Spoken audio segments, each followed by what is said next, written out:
First at 6, we are following breaking news in Atlanta's Hotel District in downtown. I'm Blair Miller. And I'm Carly Barnett. We know a woman was shot and a man is dead.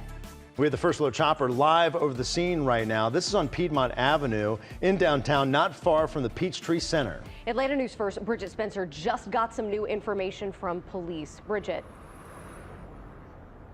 Yeah, pretty scary scene out here, guys. Police are still out here at this hour. This all happening at the Altitude Apartments. Now, here is what we're told. Just before 3 o'clock, police were called out to the complex. They found a man who had jumped out of one of the windows of the building. We're actually told it was the 19th floor.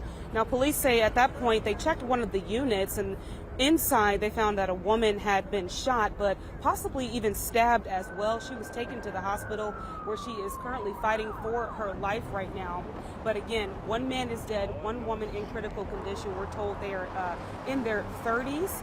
We don't know any details about who those people are right now, but again, that woman fighting for her life right now. Atlanta police saying they are going to remain out here for probably a couple of more hours as they continue to investigate. They've even had to close off portions of the apartment building, but slowly but surely they plan to open it up throughout the rest of the night. Of course, we're going to remain out here on scene and learn any more details, and as soon as we get them, we will relay that over to you. But we do know that this was domestic in nature. There's no threat to the public at this hour.